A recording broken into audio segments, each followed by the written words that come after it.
Hello, it's Sarah with Read the Entire Bible in a Year. Today I'm reading day 134. It's First Chronicles chapters 18, 19, and 20. I'm actually reading again because I did try a couple times last night and I fell asleep every time or messed up every time. So today we're reading again, and when I looked at this information, one of the things that stood out to me was the problem with imputing bad motives on others or jumping to conclusions. A man named Hanan from the Amorites, his father died, and he was next in line to be king because his father was the king of the Ammonites. Well, David sent messengers to comfort him, and his cohorts was like, oh, they're trying to be bad. They're trying to spy on you. They're trying to do these bad things to you. Like it wasn't a good thing, even though they knew about David's reputation. They were backbiting or gossiping or whatever you might want to call it. They were imputing bad motives to David. And it didn't come out well. David wound up going after them because they humiliated his people and insulted him, and many people died because of it. So why not assume good first?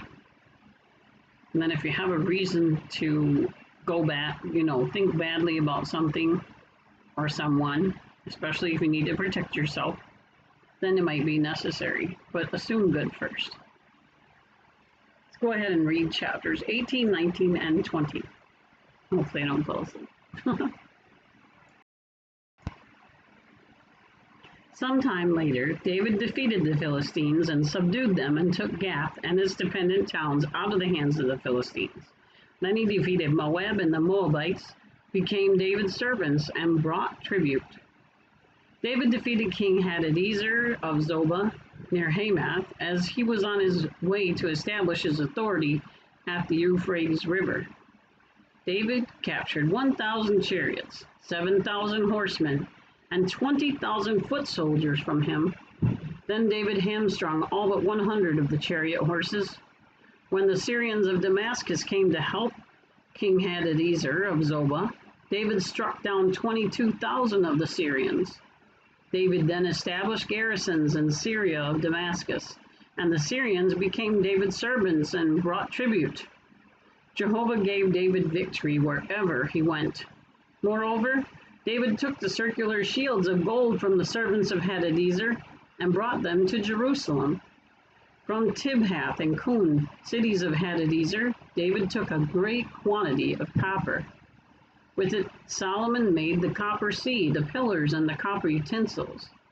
When King Tou of Hamath heard that David had defeated the entire army of King Hadadezer of Zobah, he immediately sent his son Hadoram to King David to ask about his welfare and to congratulate him, because he had fought and defeated Hadadezer. For Hadadezer had often fought against Tou, and he brought all sorts of articles of gold, silver, and copper. King David sanctified these to Jehovah, along with the silver and the gold that he had carried off from all the nations, from Edom and Moab, from the Ammonites, the Philistines, and the Amalekites. Abishai, the son of Zeruiah, struck down 18,000 Edomites in the Valley of Salt. He established garrisons in Edom, and all the Edomites became David's servants. Jehovah gave David victory wherever he went. David kept reigning over all Israel, and he was administering justice and righteousness for all his people. Joab, the son of Zeruiah, was over the army. Jehoshaphat, the son of Ahilud, was the recorder. Zadok, the son of Ahitub, and Ahimelech, the son of Abiathar, were priests, and Shavsha was secretary. Benaiah, the son of Jehoiada, was over the Cherethites and the Pelethites, and David's sons were first in position next to the king. 19. Later, Nahash the king of the Ammonites died, and his son became king in his place.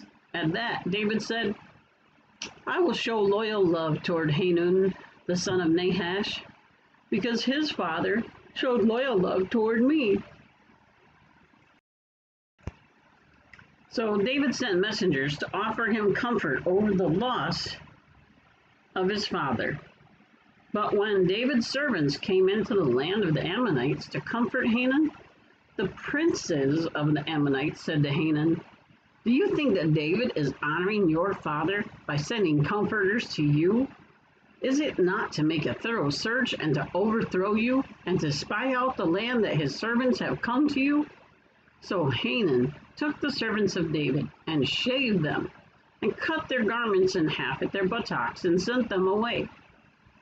When David was told about the men, he at once sent others to meet them, because the men had been deeply humiliated. And the king told them, stay in Jericho until your beards grow back, and then return. In time, the Ammonites saw that they had become a stench to David. So Hanun and the Ammonites sent 1,000 silver talents to hire chariots and horsemen from Mesopotamia, Aramaica, and Zobah. Thus they hired 32,000 chariots, along with the king of Maacah and his people. Then they came and camped before Medeba. The Ammonites gathered together from their cities and came out for the battle. When David heard about it, he sent Joab and the entire army, including his mightiest warriors. And the Ammonites went out and drew up in battle formation at the entrance of the city, while the kings who had come were by themselves in the open field. When Joab saw that the battle charges were coming against him from the front and the rear, he chose some of the best troops in Israel and drew them up in battle formation to meet the Syrians. He put the rest of the men under the command of his brother Abishai, in order to draw them up in battle formation to meet the Ammonites. Then he said, if the Syrians become too strong for me, then you must come to my rescue. But if the Ammonites become too strong for you, I will rescue you. We must be strong and courageous for our people and for the cities of our God, and Jehovah will do what is good in his eyes. Then Joab and his men advanced to meet the Syrians in battle, and they fled from before him. When the Ammonites saw that the Syrians had fled, they also fled from his brother Abishai and went into the city. After that, Joab came to Jerusalem. When the Syrians saw that they had been defeated by Israel, they sent messengers to summon the Syrians in the region of the river with Shofak, the chief of the army of Hadadezer, leading them.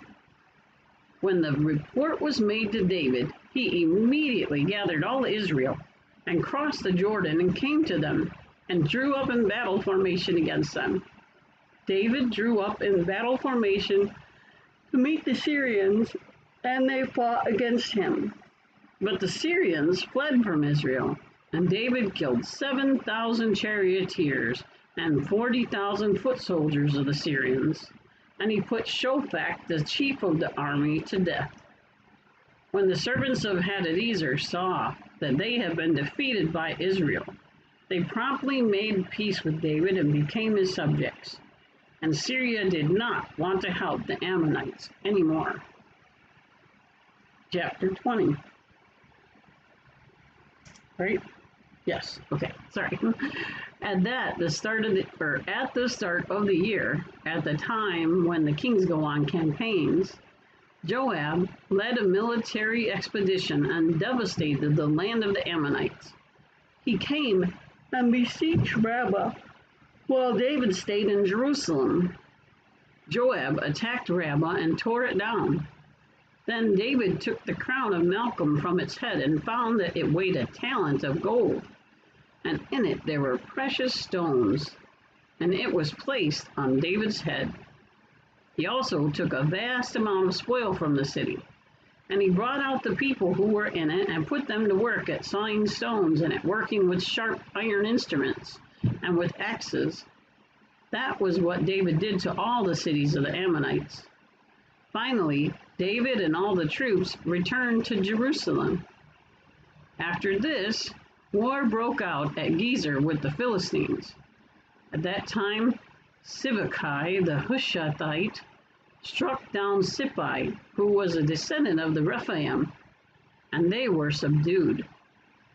And there was war again with the Philistines, and Elhanan the son of Jair struck down Lami, the brother of Goliath the Gittite, whose spear had a shaft like the beam of loom workers.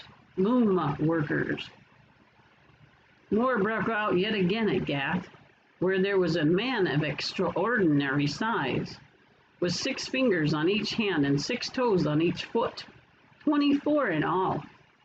And he too was a descendant of the Rephaim. He kept taunting Israel. So Jonathan the son of Shimeah, David's brother, struck him down. These were descendants of the Rephaim in Gath, and they fell by the hand of David and by the hand of his servants. So I talked a while ago about the genetic disposition of that family that is proved today with what's called actually the sonic hedgehog. Now I forgot, what is it, a protein? It's a factor in DNA, a hereditary factor in DNA. Anyway, it has to do with the way the body creates different things when you're in the womb and then thereafter. So that was creating those 6 fingers. And of course, again, we didn't know back then.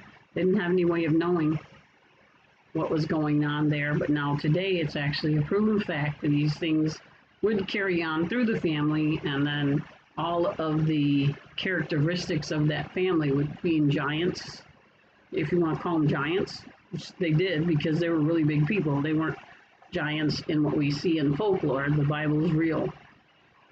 They're not a giant bigger than your house. They're giant as like a big person, 7, 8 feet tall. You know, could be, I don't know, what's the biggest person? I don't remember anymore. Anyway, the thing that I wanted to make a mention of, because it just popped up with the Rephaim, was, remember when he got rid of the horses again?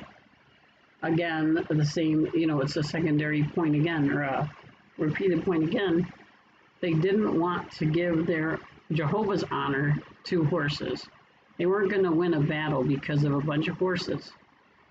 They knew they were going to win a battle or whatever they needed to by Jehovah's hand. And so Jehovah told them not to multiply horses for themselves. And so that's why they got rid of all of those horses, even though it was like, let me see here. It was 1,000 chariots, 7,000 horsemen, 20,000 foot soldiers. So you figure 7,000 horse or 1,000 chariots. That's at least 1,000 horses. So it's like, if they had 2, that'd be almost 2,000. But regardless, they only kept 100 of those horses for use. The others were all made non-useful or destroyed. So, that's it.